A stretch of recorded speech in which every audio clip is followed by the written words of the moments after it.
you just stop for a second, you go, hold on, like, this is not a good thing. This is not probably what we want. But he's so caught up in who he once was and trying to reclaim that he has lost sense of, like, what is truly the right thing to do.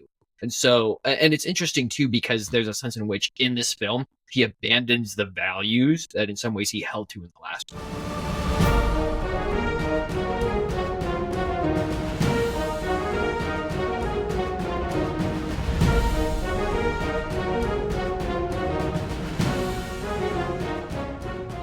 Hello, ladies and gentlemen. Welcome back to another episode of A Lost Plot, the podcast by storytellers for storytellers, so that we can tell better stories ourselves. That's the goal anyways, right? As always, I'm your host, Maverick, and today we have back with us our co-host, Andrew, to review the second in the Pirates of the Caribbean series, Dead Men's Chest, the 2006 release, which was written once again by Ted Elliott and Terry Rossio, and directed by Gore Verbinski, as always. And of course, just a shout out again to Jerry Bruckheimer for bringing us this series. Not normally the producers getting mentioned, but he, in the first one, had a huge role to play in the actual storytelling in that one, and I believe he did so in this one as well. So we'll get into it. Starting off, Andrew, give us those initial impressions and rating for Pirates of the Caribbean, Dead Man's Chest.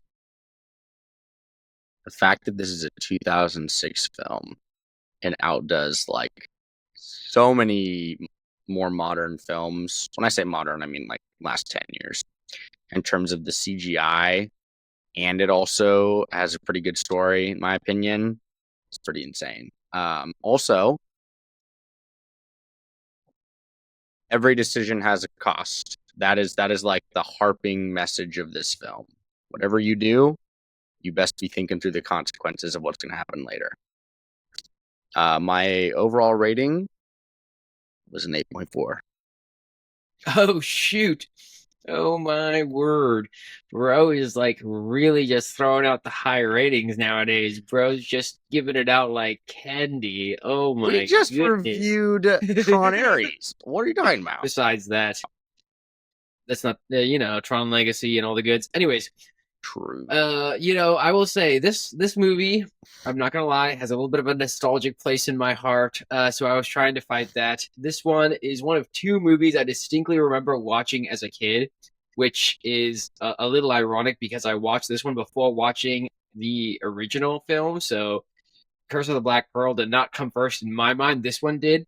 So it was a little weird at the end when they showed Captain Barbossa and everyone in the theater was losing their mind, and me as like a 10-year-old kid going, who the heck is this? I don't remember this guy at all. But besides that, the film still is like pretty epic in my mind just because of that, and it has that nostalgia. So I was fighting that as I gave the review. I'm like, you gotta be honest with it. You can't just say it's great because you have these feelings about it back when you were a kid. So I gave it a 7.3. That being said, there was a couple times when I went, I'd even be willing to give it more. I just don't want to be biased here, so we're gonna play hardball. So, 7.3 is still a fantastic rating. This is no shining thing that is just an illusion in my mind, I believe. I believe this film actually has a lot of great things going for it, and there's a good reason why. So we'll get into that today. But if you're unfamiliar with the story, as always, Andrew, you want to give the audience a sneak peek and a brief synopsis of what Pirates of the Caribbean, Dead Men's Chest is all about. Right. This film picks up relatively shortly after the first film leaves off, with Will and Elizabeth's marriage being crashed by, what's his face? The ugly man. Cutler Beckett. Yes, Cutler Beckett. He storms in, says he has a warrant for both of their arrests, and he throws them both in jail. You also have Jack James Sparrow. Norrington. Is he present? Oh, yes, true. You also have Jack Sparrow currently looking for appears to be some sort of key. We don't know what it is yet. As the film progresses, Elizabeth and Will are put into a predicament where they're both to be executed, and Will makes a deal with Cutler Beckett to go and retrieve Jack Sparrow's compass, which was revealed in the first movie, if I believe, to lead to whatever his heart desired most, though not everyone knows this. Will takes him up on the offer and ends up looking for Jack. Jack, on the other hand, is revealed to be on the run from Davy Jones. It was revealed about 13 years ago, he made a deal with Davy Jones, who is essentially the devil, if you will, that he would get the Black Pearl as his ship in return for 100 years' service aboard the Flying Dutchman. He is attempting to outrun his fate, and that is why he searches for the key to Davy Jones' chest. What is in the chest? Davy Jones' heart. If you have the heart, you have leverage over Davy Jones. That is Jack Sparrow's logic. Over the course of the movie, Will Turner does indeed reunite with Jack Sparrow. Jack Sparrow tricks Will Turner into servitude aboard the Flying Dutchman. Will Turner steals the key, finds the chest along with Jack Sparrow, although they find it at different times. There's a massive duel that ensues. And in the end, James Norrington sneaks away with the heart and returns it to Cutler Beckett. And oh crap, what is it called? Sean's going to hate me that I forgot the name of this. The Kraken devours Jack Sparrow. There you go. Yep, that is the synopsis with all of the... we didn't even talk about Elizabeth Swann in that, but yes, everyone's She's not important. Well, no, she kind of is in this one especially. But there's always the backstabbing and back and forth in this one, just like you got in the last one. So there's a bunch in the middle that kind of melts together to create the back and forth you get, as is typical to a pirate story. So you will also get that as we discuss this. But let's get into that opening scene, as we always do. You have that scene where it's raining. It is the wedding day for Elizabeth Swann and Will Turner, harkening back to what was somewhat promised in the last film, except for they don't get married. Instead, they get arrested by Cutler Beckett, as he says that they were in trouble for helping out a pirate escaping his fate, Jack Sparrow. Cuts over to Jack Sparrow doing his typical Jack Sparrow thing, getting out of a casket and floating back to his friends aboard the Black Pearl. What are your thoughts on the reintroduction to both the characters of Will Turner and Elizabeth Swann, and then the other scene with Jack Sparrow at the, I guess, the dungeon of some sort? What are your thoughts? Thus far, the Jack Sparrow intros do not miss. I mean, the first one, you have him sailing on his little rinky-dink sinking ship, lands on the dock, swindles his way onto land. And this one, he's leaving land in a casket with a dead man. And he floats away into the ocean and then uses the arm as an oar to row himself on board the Black Pearl. Great intro. It also is relevant to the plot. These intros thus far, I say thus far because we haven't got to the rest of the films.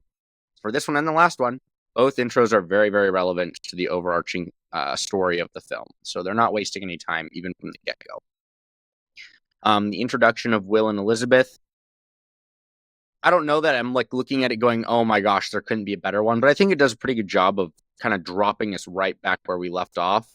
As the audience, right? We assume they're going to get married, but we're like, okay, why aren't they married? Well, guess what?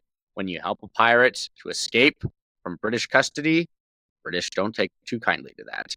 So they get thrown in prison. More specifically, Elizabeth does. Will Beckett has some sort of mission for him to take on. But yeah, I think the opener does a good job of kind of setting everything up and throwing you right into the action. Yeah, exactly. And the throwing right into the action is what really struck me about this, is that the two key things are introduced right at the beginning of the film. Is one, it's a disaster for the main characters, right? Elizabeth Swann and Will Turner, they're supposed to have their happily ever after, but they don't, because instead they get arrested, which immediately throws us into a worse situation from where they were at the end of the first one. So both harkening back to the first one and giving us a continuation of what we would expect from the first one, but then also turning it on its face as you realize they're in a terrible predicament.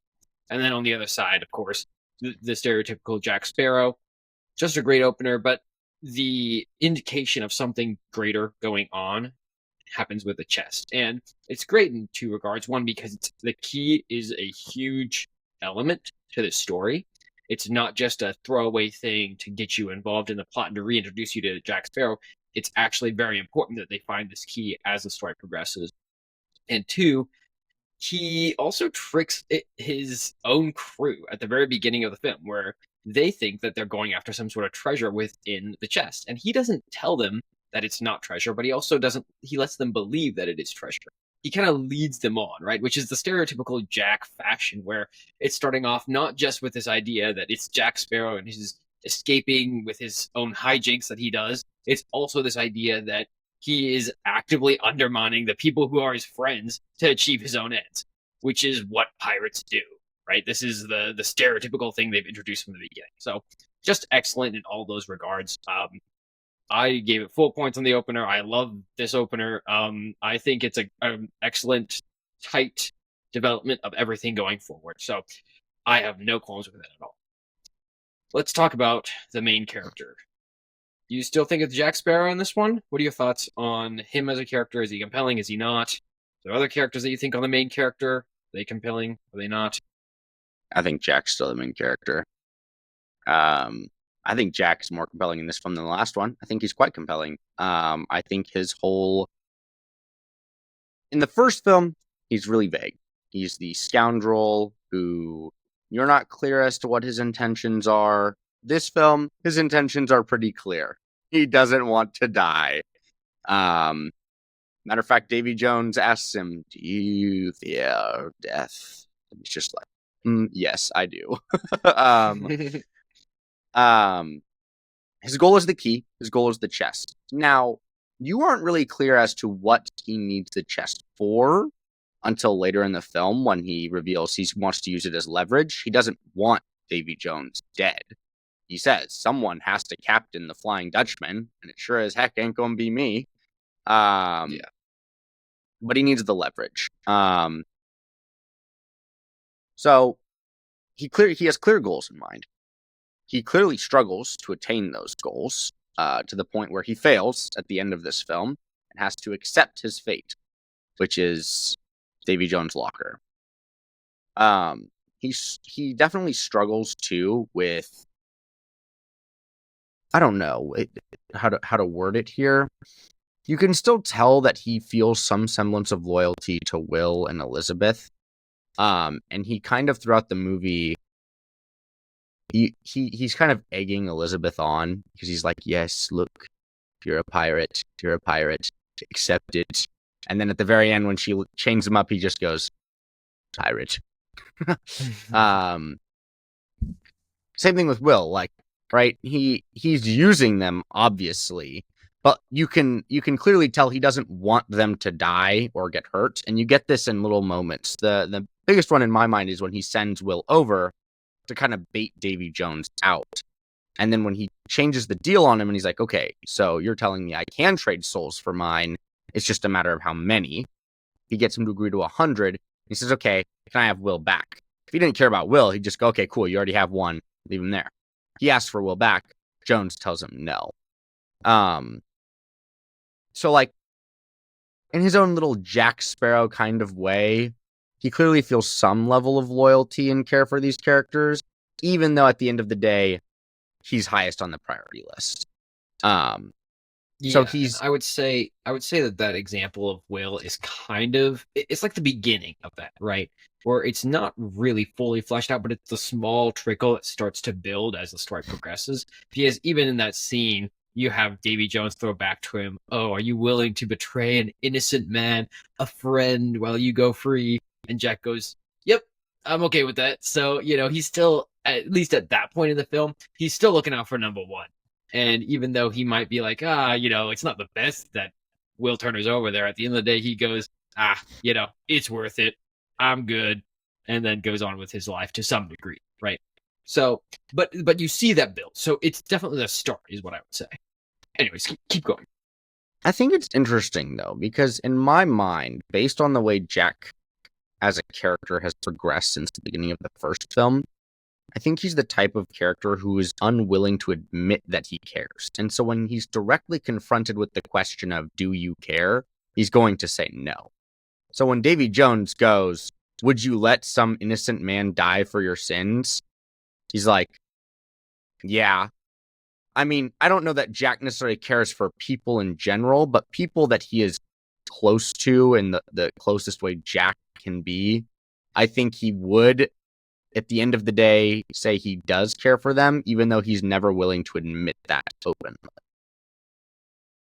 Yeah, no. I would say by the end of the film, for sure, I would agree with that. But I think that even, I mean, and this is jumping ahead, right? You go to the end of the film, he's rowing away while everyone else is fighting the Kraken, trying to escape for in his own hide. Like he's taking the physical action to protect himself over his friends, and that is like him going to his de facto method of acting. So even in that scene, he's not being pushed to say something in front of other people, whether or not he betray them. He's just actively betraying them. So it's a sense in which he's not. I think that still aligns with who his character was at that point in the film. I am agreeing that there was an arc here, that like he does change. I just don't think he's reached that point. I think on in the film. I think my point is that even in the beginning of this film, he still has that internal, like that little voice in his head that is combating the I don't give a crap about anything, Jack. And by the end, you get to see the termination of him actually acting upon that little voice, so to speak. Mm-hmm. So yeah, I think Jack's character is great. I think he goes through an arc. He ends up caring and coming back, even though he still would have left had Elizabeth not chained him to the mast of the ship. Yeah, 100%. And I think that, I mean, we'll talk about Will and Elizabeth right after this because they are integral characters. I'm willing to go both ways still on this one. I think there's a lot stronger of an arc for Jack specifically in this film compared to the previous one. And so I'm especially in comparison willing to say, yeah, he's the main character, whatever. I'm also still willing to go the Elizabeth and Will route in addition as well on this one. So, but anyways, yeah, Jack Sparrow's an excellent character. I have no qualms with anything you said there. And we'll discuss more what his development means as we talk about the theme. So I'm going to leave my further thoughts for that. But 100% what you say is accurate. So let's talk about Will Turner. What are your thoughts on him as a character in this film? I like Will in this film a lot better than the last one. I think Will's interactions with his dad become very telling, and it's also a massive development moment for him. Because he is, in a sense, going down the same path that his dad did, which, I mean, I guess now is an apt time to talk about Bootstrap Bill. Bootstrap Bill is also a great character. And his dynamic, the father-son dynamic there is great too. Like, Bootstrap Bill is to the point where I am already done for. There is no hope for me. I might as well use my remaining life to save my son. And so you see that in so many different interactions. When he tries to prevent his son from getting whipped, when he decides to whip him instead of the bosun, when he decides to call up the bluff in Liar's Dice with Davy Jones and Will, when he helps Will to escape, and Will's like, come with me, and he's like, what'll they do to you? And he's like, what more can they do to me? I am enslaved here for eternity. So yeah, I think Will's character is great. I think he finally sees that Elizabeth is not everything he thought she was. Yeah, no, I agree. And there's definitely a lot more going for him in regards to his character. His character does change a little bit in regards to what his motives are in the middle of this film, which is interesting because it takes a very different tone about halfway through the film as he realizes that his father is alive, or at least doomed to some sort of condemnation for 100 years under Davy Jones.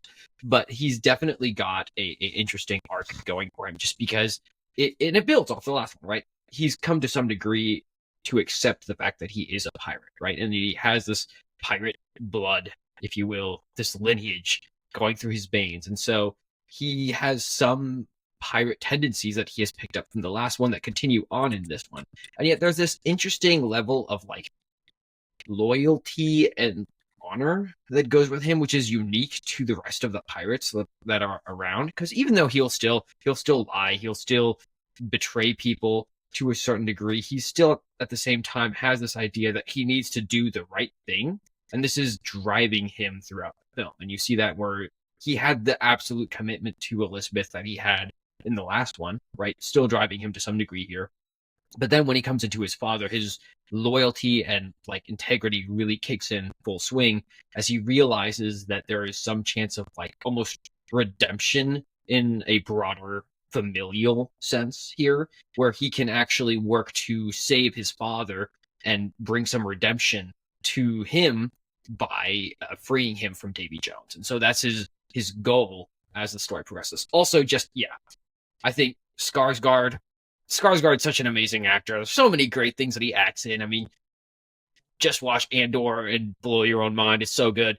But yeah, Skarsgård is amazing, and his portrayal of the Bootstrap Bill is one of those. I think one of my favorite scenes is that scene with Bootstrap Bill, Will Turner, and Davy Jones and the bosun in the ship. It's just like there's so much emotional power in that scene as you see that one statement where Bill acknowledges that Will Turner is his son, turns everything in that situation on its head as you realize, one, he has to deal with the emotional consequences of saying that, where now he has to either whip his own son or watch his son get whipped in a terrible way by someone who's going to do it much worse than him, right?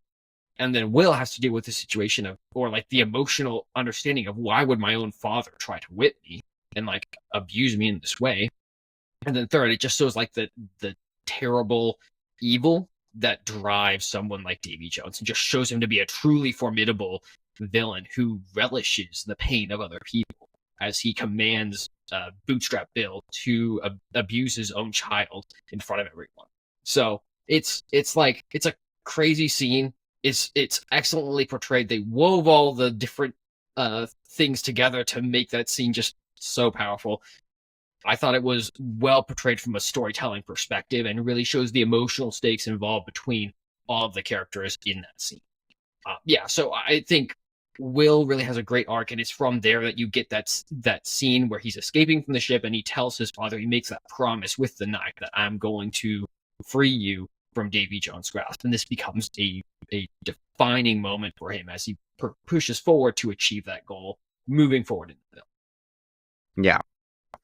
Yeah, I mean, Will's whole character is just this arc from the naive blacksmith to this like morally conflicted hero, right? You talk about how he retains his values as opposed to other pirates, and yet at the beginning of the film, he comes to Jack honestly and just says, "I need the compass." As the film progresses, he's just like, "Okay, well, clearly that didn't work. So now we're just going to take the heart, take the key, and we're going to free my dad." And again, right, his goals do shift a little bit because his goal then becomes, okay, well, now my dad is here. I think he figures out Elizabeth is free at a certain point. And so, right, his goal is not so much, I need to go bring this back and save Elizabeth. He doesn't even care about the compass anymore because Elizabeth's with him. It's, I need to save my dad. So, and I think he also kind of mirrors these themes too, right? I think there's the ideas of like the idea that your actions have consequences, and then these ideas of like freedom and obligation that all of these characters have to certain individuals. And I think Elizabeth actually echoes the idea of like freedom versus obligation a lot more than Will does. But in Will's mind, he is also obligated to his dad, and so that's like a big part of his character struggle. Yeah, 100%. And there's a certain sense in which Will believes in his father more than his father believes in himself, right? Which is it's kind of a cool twist on Skarsgård's character here, where Bootstrap Bill is this character he's basically trying to cling onto the last thing that has hope in his life, and that's his son, and trying to protect that no matter what. And this drives him to be sacrificial to the highest degree, where he goes, I have nothing left for me. I might as well do everything I can to stop any pain, as much pain as possible, coming to my son. And you talked about that, where he makes a deal to protect him against Davy Jones during the dice game and other scenes like that. So, yeah, all so good. Such a fan. Just, anyways, that's all I have to say on him. What are your thoughts on Elizabeth Swann in this film? In the first film, we see her go slightly manipulative. She's like testing the waters. She manipulates Norrington.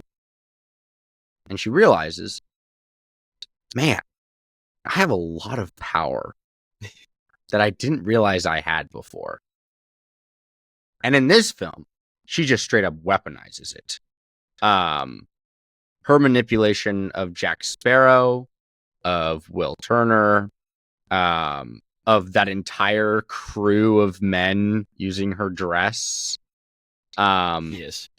She is just hiding in the shadows like that entire time, manipulating everyone. Her like end goal is Will. That is what her goal was like the entire film. By the end of the film, I am a little confused as to what her goal is, to be honest. It's almost like her goal is just survival at that point, not so much Will anymore. And it's like she got a taste for piracy and liked it. And that is what Jack was telling her, was like, I think you like this. I'm not recalling their exact conversation when he like sits down on the steps on the in the ship with her. Do you know what I'm talking about? Yeah. What I don't know what you're looking for specifically though. Yeah, well, there was a lot that happened in that scene. There was the little glance from Jack, which I thought was interesting. But yeah, no, I think her character's good. Even though she's probably my least favorite of the main three. Yeah, well, it's interesting because I would say each of the characters of these three characters has an arc, right? And you see Jack go from being despicable to being a little bit less despicable, and you see Will Turner from being kind of honorable to really having a stronger sense of honor by the end of the film. And you see Elizabeth Swann also change, but in some ways she changes for the worse as she continues to learn how to weaponize herself and to manipulate people and to use what resources she has to get what she wants. And it's interesting because in some ways the fact that she is such a chaotic character and it's not clear what she wants, that's intentional because she doesn't even know what she wants. And you see that in the film when she has the compass and it keeps moving back to Jack Sparrow. And she's like, what the heck? I don't want Jack Sparrow. Gosh dang it. You know? And so there is a sense in which she is confused, to say the least, and is just not sure what she's doing there, but she's trying to get what she wants and get out of there alive. And so in that sense, she devolves into a stereotypical pirate in some ways, where she is there to push people aside for the sake of her own ends. And there is even a certain sense in which she acknowledges that by the end of the film, where she does this thing where she ends up she kisses Jack and pushes him up against the mast, only to chain him to the mast. And she says, oh, you know, the Kraken's after you. He's not after all of us. And so she condemns Jack Sparrow to death by the end of the film. But when they go to Tia Dalma's house, the voodoo lady, you see the sense of guilt that is pervading her presence, if you will, as she's sitting there at the table and she realizes this was a good man in her eyes, and she has condemned this good man to death, and she wishes she didn't have to do that. And that's why she's one of the first people when they say, oh, you know, would you bring Jack back? She's like, yes, I would, you know.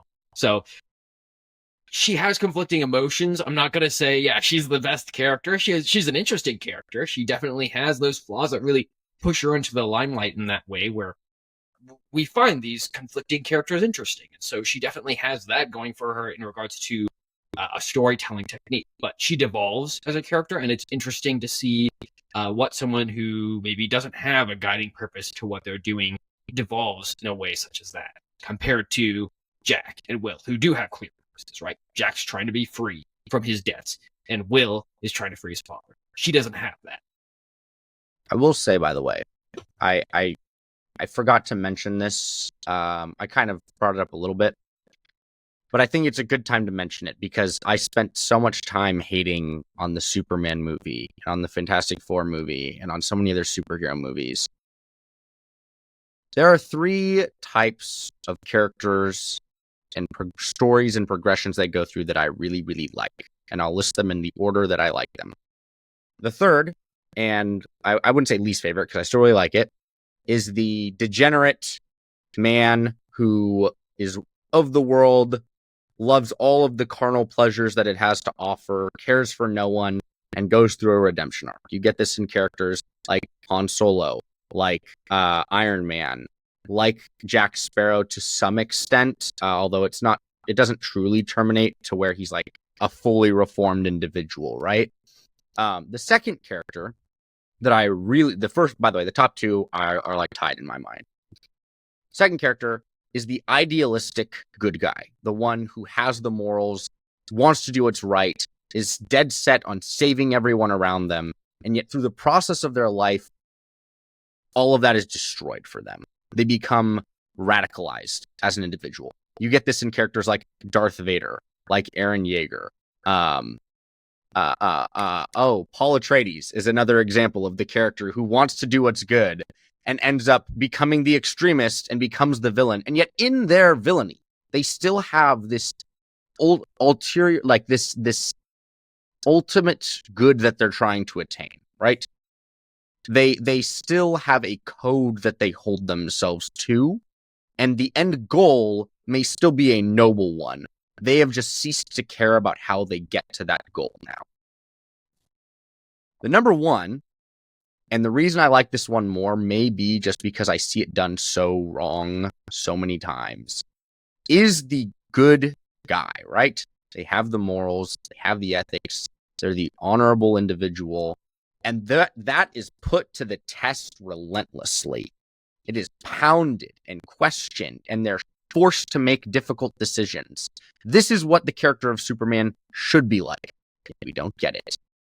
I think this is the type of character that Will Turner ends up being, and I think it's why Will Turner is probably my favorite character in all of the Pirates of the Caribbean movies, because he is the character who wants to do what's right, and he still is able to hold on to his morals by the end of it, even though it's constantly battered and he's constantly having to make difficult decisions because of it. It's who I think the character of Spider-Man is, which is why he will always be my favorite superhero, because I think he does what Superman can never do, is actually struggle with his moral code. He can't just punch his way out of every situation. He actually has to struggle and get beat down and make the tough call and choose between two things. He can't have his cake and eat it too.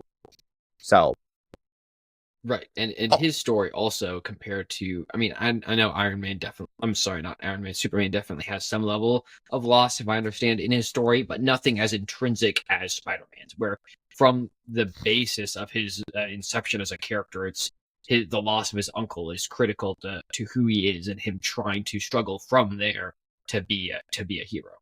Yeah, I mean, even outside of the movies, right? Spider-Man's character historically is one of constant loss. He loses his parents, he loses his uncle, he loses Gwen Stacy, and like every iteration of the comic, she's killed by the Green Goblin. There are iterations where he loses Aunt May. He's constantly failing in all of his relationships because he cannot have his cake and eat it too. That is like the defining trait of his character, is he has to choose between the life that Peter Parker wants and the responsibilities that Spider-Man has to carry. And all of that goes back to his uncle saying, with great power comes great responsibility. And he carries that with him constantly. So this is not to go and rant about Spider-Man. This is just to say, this is why I think Will Turner's character is very compelling, and why I think in this movie specifically, at least out of the two we've seen, I think he's great in the next one too, is why I think Will Turner really, really shines in this film, because he's forced to choose between what he sees as doing the right thing and then actually doing the selfish thing, right? Yeah, 100%. So that's what you get with these three primary characters, and they are forced to come into conflict through they are intricately involved in Jack, right? Because Jack is the one that the British are looking for, and so Will Turner and Elizabeth are sent off in their own ways to try to find him, and as a result, they're tied into the issue with Davy Jones. Davy Jones is the big bad guy in this film. Cutler Beckett's definitely bad, but like he, in some ways, especially in this film, takes a secondhand place to Davy Jones. So let's talk about Davy Jones. What are your thoughts on him as a villain? Do you think he's compelling? Do you think he's not? What makes him a strong villain in this film? Yes. Everything. Davy Jones is just done so well in this film. The to use a term Sean likes to use, the body horror of his entire crew is done really well. Like, again, the fact that it's a 2006 film and the CGI is done the way that it is and looks and feels so real as a viewer, even to this day, is insane to me. Like, bringing to life every part of his face and the ways, just the little things that they do throughout the film and the ways that he uses his tentacles or the little, like, I don't even know what you'd call it, like the little snouts on his face. Like the way he uses them when he's like smoking a pipe or just doing random things around the ship or uses them to intimidate people. The ways that they move when he's talking to convey emotion is just so good. His entire character design, phenomenal, right? The octopus head, there's like the like disjointed shoulders, the peg leg, the voice of Davy Jones is so good. His whole demeanor too is not just this overbearing overlord who only cares about power. He like actually has this like philosophical message to give to these men who are on death's door. And he like is asking them, do you fear death? And then like when they ask him questions, he can respond immediately with like something actually substantive, or they're like, this isn't any fair. He's like, life's no fair. Why should the afterlife be any different? They don't truly get into his backstory in this film, really. You do get the sense that something happened to him in the past in that conversation with Jack, though. When Jack mentions that Will Turner's in love. And so you get like just a little bit of a glimpse into his character, which I appreciate. I like that they didn't go gung-ho with his character, right?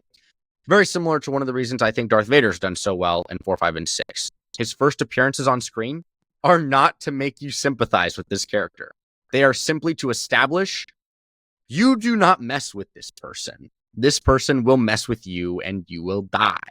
And like the scene when Will Turner is going to take the key out from under his tentacles is done so well. Like, if you've never seen these films before, you are definitely holding your breath as you watch this scene, and he's delicately moving the tentacles. Anyone who's been a little kid and has snuck around their parents in their sleep knows the feeling. Just multiply that by 10.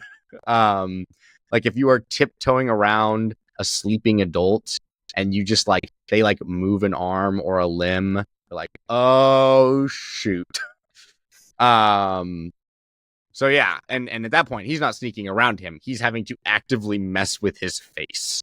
So yeah, I think Davy Jones is great. I think his dialogue's great. His character design's great. His voice acting's great. This CGI is great. And in this film, he's menacing, and they give you just enough in there to plant the seeds for the next film. Yeah, and that's something that's prevalent in a lot of the characters in here, right? You get that with other characters like Tia Dama, with Cutler Beckett, with Norrington, with Will.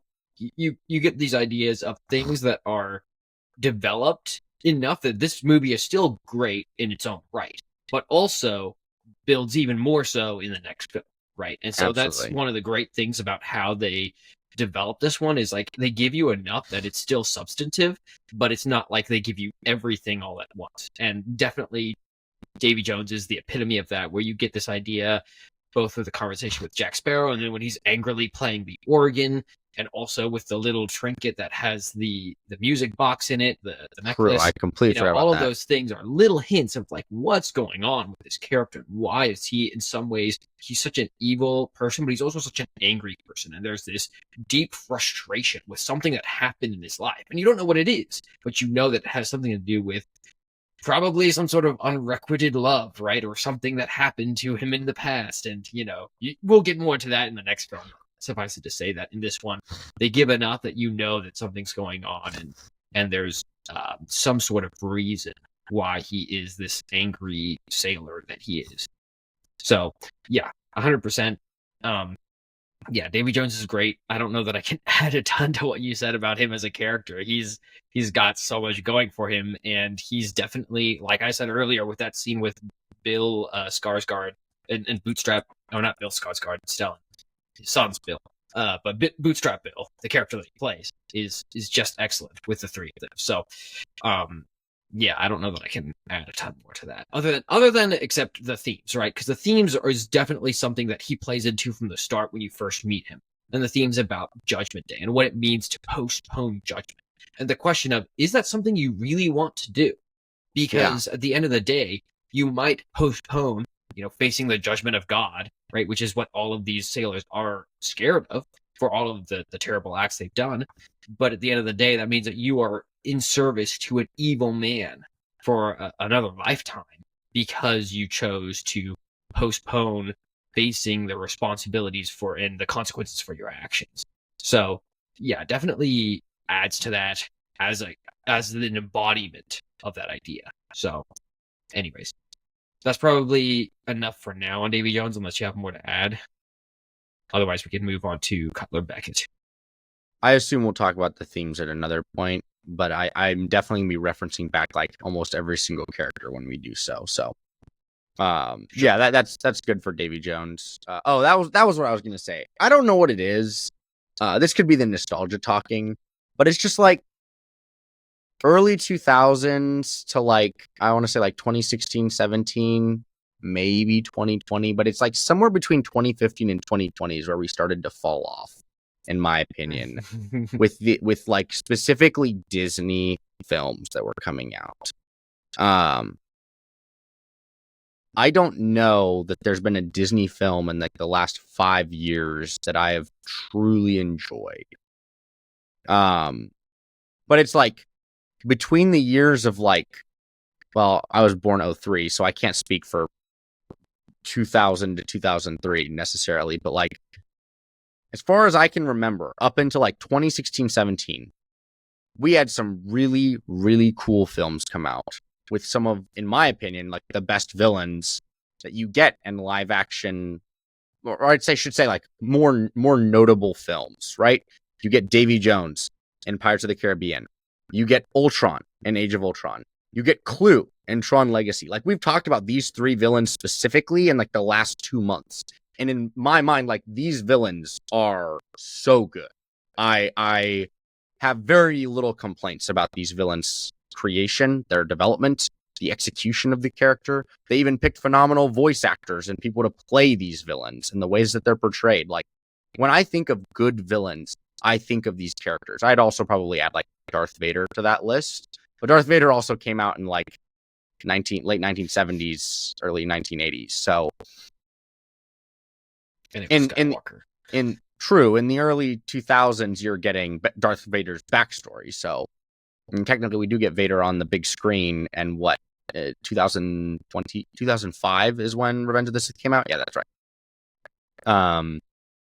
So, anyways, I don't know what it is. I don't know why Disney just suddenly started making a lot of really poorly written films. But I think that our reviews of the Marvel Cinematic Universe are very, very telling when you actually look into the quality of the storytelling going into the films, even into Phase 3, with movies like Thor Ragnarok, which, albeit is an enjoyable movie, it's not well written. You get movies like Endgame. So, anyways, we can move on now. Sure.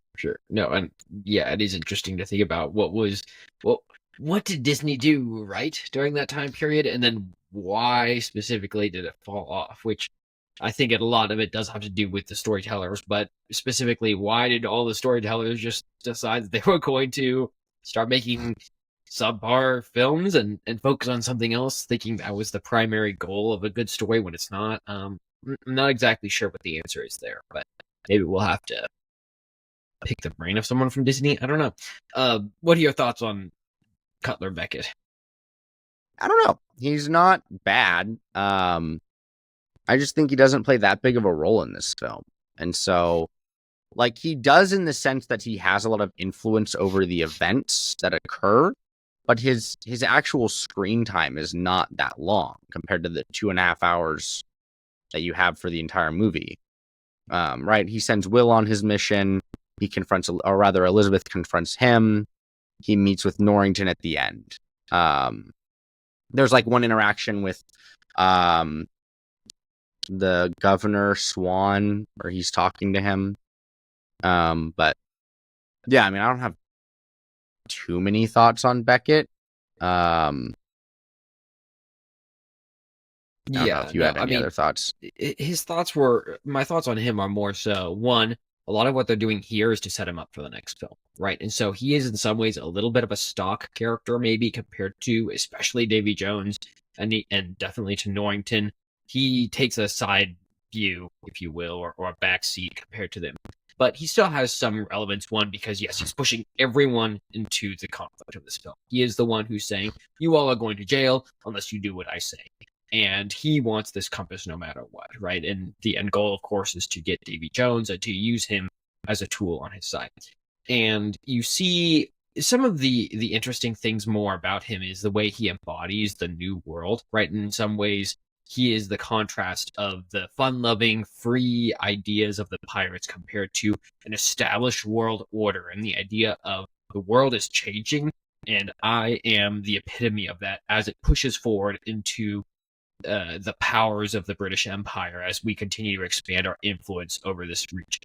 So he's definitely got a lot going for him in that regard, and the thematic ideas that he expresses, a lot of it having to do with the Swans, whether it's with his discussions with Elizabeth or his discussions with whether it be whether it be Swan the father, where he talks about the idea of loyalty and how loyalty is dead in a lot of ways, right? Which is one of the questions of the rest of the pirates, where the pirates are struggling with this idea of loyalty. Like, can you be loyal to your friends as a pirate, or is it the right thing to betray them? Is it the right thing to stand by them, even though it comes at a cost to yourself?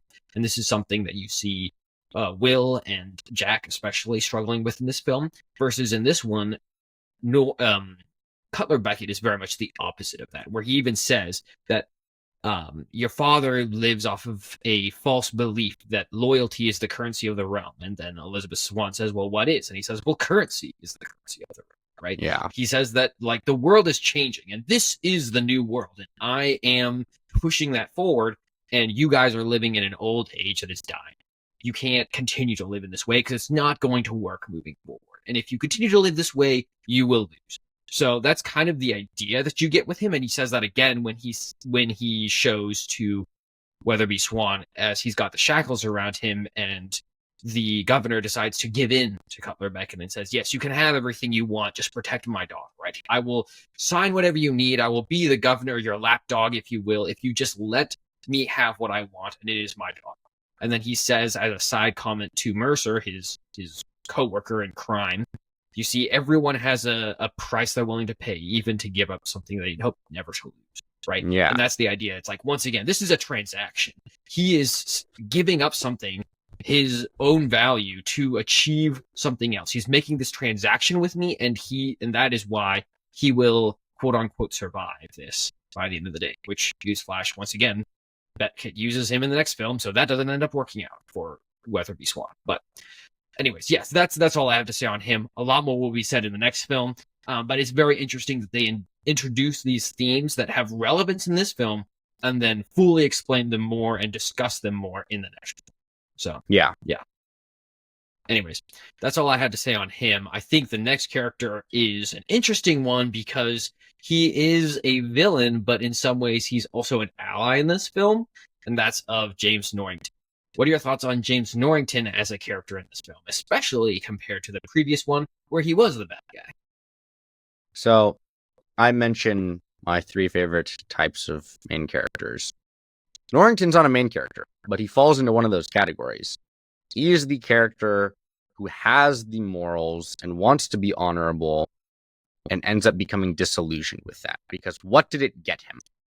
It cost him his job, the woman that he loved, his titles, his wealth. He is now a nobody, living in the middle of a pirate-infested island with no future in sight. And so what does he do? He says, well, the morals didn't work. So that's not to say, by the way, that he completely fits into the mold, right? Because he doesn't end up having this altruistic goal in mind, and yet has terrible ways of going about it. He just becomes a scoundrel. He fully embraces the idea of piracy at this point, just because he wants to get back some semblance of what he once had. So yeah, I think his character's interesting, especially when you find him and he's just like this lousy drunk, still wearing his officer's uniform. I think it's very interesting too that he isn't just completely hopeless in the sense that like he like doesn't care about anything.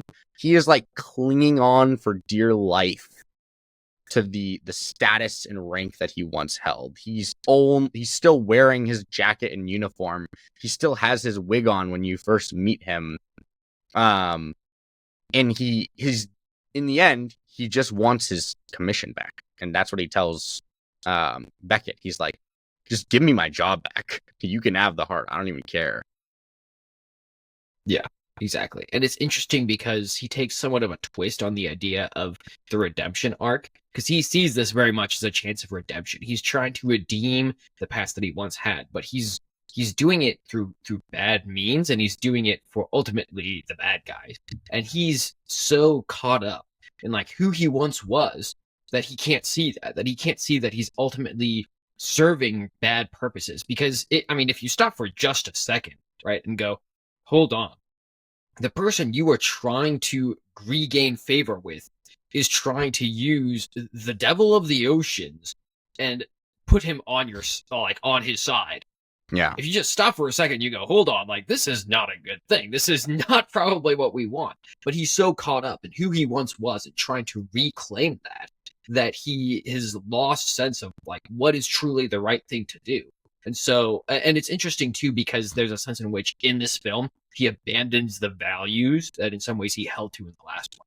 Where in a strong sense, he was trying to be the gentleman. He was trying to do the right thing and the honorable thing. And look where that got him. It got him sleeping with pigs. And so that's not what he wants in his life. And so he, in some ways, goes, well, screw all that. I'm going to do what I need to do and take the pirate ways to achieve what I once had and reclaim it. So it's interesting, this dynamic and how he plays back into the film in a new and dynamic way compared to where he was previously. It's also interesting from the sense of, I thought it was interesting to compare him to Mr. Gibbs, which is what he actually does himself in the film when you first meet him. And he enters into the film and Gibbs says, well, what's your story? And he says, my story is the same as yours, just one chapter behind. And he talks about how he basically, you know that Gibbs once served the Royal Navy and also Norrington served the Royal Navy, and now they both have become pirates. But in one sense, Gibbs has looked at this past, has moved on from his past and accepted his role as a pirate, and while he's a pretty basic pirate, he's come to acknowledge where he is in life and just accept that. Versus Norrington looks at his life and goes, nope, I cannot live without the past that I once had, and so I'm going to do whatever I can to reclaim it. And so this idea of constantly living in the past is haunting him until the very next film, which we'll get into that when we get there. But it's interesting how so many of these characters, even in these somewhat insignificant side characters like Gibbs, play into each other and show a contrast of what it means to be a pirate, what it means to live in this world, and what it means to truly be honorable and do like what is right or what is wrong and serve people correctly. Yeah, I agree. So yeah, that's all I had on him. That's most of the characters that I think are worth going over, unless you feel like Tia Dalma deserves a discussion in this film. Not really. No, I mean, she's barely in it until like she's in it for like a moment and then she's in it towards the very end. Yeah, exactly. I mean, she's the voodoo priestess lady in this film, and she plays a lot more in the next one, but she's creepy. They give some foreboding for her in this one, which isn't exactly clear why, and in the next one they explain it. So not that important in this one though. Anyways, you get that climactic buildup of everything where they get the chest, and then there's that trio fight between Will Turner, Norrington, and Jack Sparrow. And in the end, Norrington gets away with the actual heart, and everyone else goes off to try to escape from the Flying Dutchman, only to be caught by the Kraken and have a showdown with this giant beastie before, as we discussed previously, Elizabeth Swann chains Jack to the mast, and everyone else escapes while he gets eaten by the Kraken. What are your thoughts on the conclusion of the film, including, of course, that last segue where Norrington gives the heart to Cutler Beckett to reclaim his past as one of the Royal Navy? I think it's a great example of how you can leave a movie on a cliffhanger and still have the movie be complete in its own right. Because you definitely get the cliffhanger, right? With the return of Barbossa, you get the cliffhanger with the heart being turned into Beckett. So like those two things alone are like massive setups for the next film. And yet you also have finality in the sense that like the Black Pearl is now destroyed, presumably. Jack Sparrow we don't know. Is he dead? Is he in Davy Jones' locker? Somehow, I guess there's some way we can get him back now, right? Obviously, we know how the next film ends, but they set it up pretty well. Exactly. I mean, they similar to the ideas of what you get with, I guess, Return of the Jedi, The Empire Strikes Back, where you have this climactic revelation and then everyone seems to lose and everything's at a loss. You have this little denouement, if you will, where you realize there is a little bit of hope here. There's something that can come out of this that might be good. You're just going to have to wait for the next one. You get the same thing here with all of the characters pledging to go and find Jack at World's End. And then the little revelation at the end that Hector Barbossa is back, the scoundrel who was a villain in the first one, who was cursed by the pirate treasure. He's back to help them get Jack Sparrow. So, yeah, a bunch of these little pieces help to end it in a way that gives you the excitement for the next one to come, but also leaving the finality of everything that just occurred. And even to some degree, you see that the bad guys are thwarted a little bit, right? Where Davy Jones goes to open his chest and he sees that his heart is no longer there, and he freaks out and is pissed off at Jack Sparrow. So, I mean, there are so many ways they ended it that gave it a lot of finality to the film, and also gives you the idea that, okay, when's the next one coming out? So, I thought absolutely. they ended it very well. So what are your thoughts on the lasting impact of this film specifically? I mean, obviously, it clearly segues into At World's End. So it's not like it's done, right? We'll get to the next one in the next week. But what are your thoughts on the finality of this film and the impact it had? I mean, are we going to talk about themes, or are we just skipping over that? Oh, I guess you're right. We can talk about themes. You were waiting. Yes.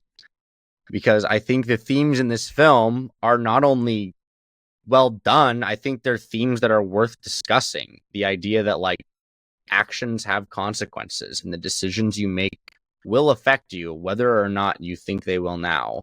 And the characters in this film, the whole theme around Davy Jones is staving off these inevitable consequences that you're going to have to pay up, right? You made your bed, now you got to lay in it. But no one wants to lay in the bed. And so that is the struggle that all the characters are living through, is we don't want to lay in our bed. We want to just sit around and, stave it off, ignore it, and we will serve the devil in order to ignore those consequences. So I think you get that in characters like Jack Sparrow, like Bootstrap Bill, like James Norrington. These characters are having to live with the consequences of their actions, and they don't want to. So I think it's done great. No, I mean, I talked a little bit about the hints of the Judgment Day theme from the beginning with Davy Jones, and how he embodies that in a lot of ways, and how this is also embodied in the Kraken, frankly, where it is judgment coming for you, and it is dark and it is scary. And they also build it up so well where you slowly see more and more of the Kraken as it just destroys things in its path, and it's just this relentless force that cannot be stopped. Such a good technique to use in this film. So I mean, the 100%. Idea of the Judgment Day coming for you no matter what, and having to live with that, is just a strong theme in this film. And at the end of the day, you can't escape judgment, right?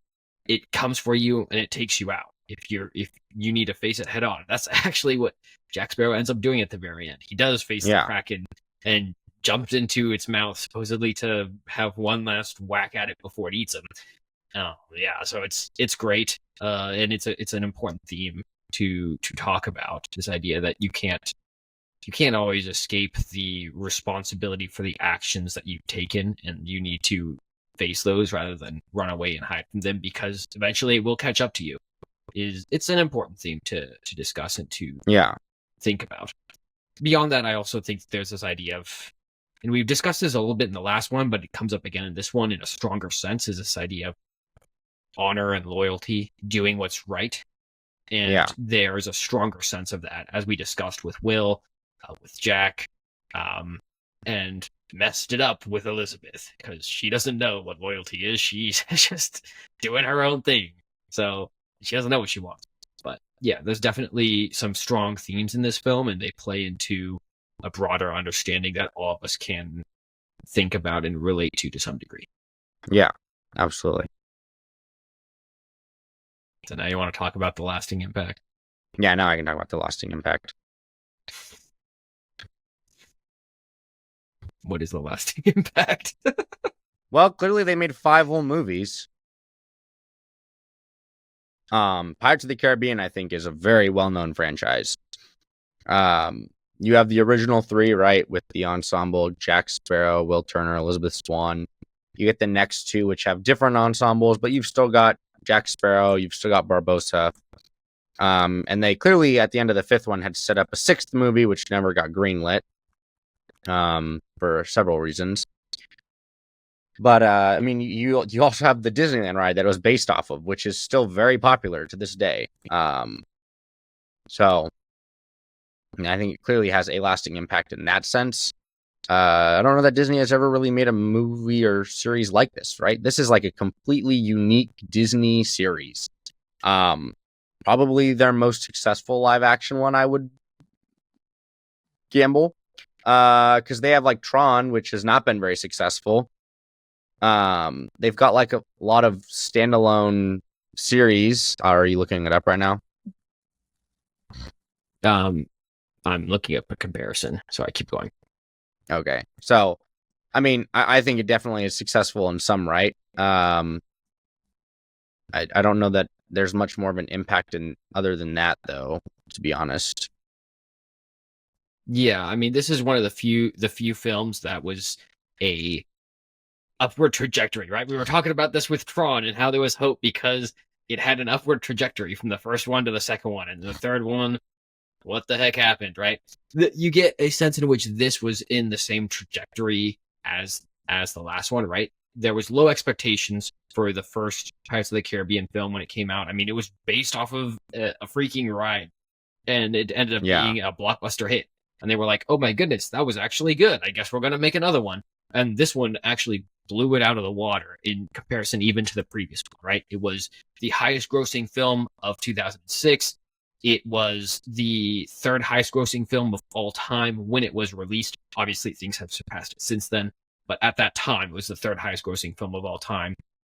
It was the highest grossing film that Disney released until Toy Story 3, which was released in 2010, 4 years later. So, and it received 4 nominations for the Academy Awards at the time. So it was definitely like far and above an incredible film for Disney. It did so well. It was definitely, I mean, if they had any doubts about the third one coming out, after this one came out, there was no doubts because it did so amazingly well when it came out that people were just gung-ho for the Pirates of the Caribbean series. And, I mean, I think there's good reason for that. The series was doing so well at this point. The upward trajectory was so good that, like you just said, they made 5 films. There you go. So it's definitely has a lot going for it, and there's a reason that it did so well in the box office. So nothing to sneeze at, and it stands the test today. So that's Pirates of the Caribbean, Dead Man's Chest. And I think that's the pod. So I guess we're just going to leave it at that because there's nothing more to add. That's the pod. We hope you all enjoyed. We'll be back as we always are next week. We'll see you all then.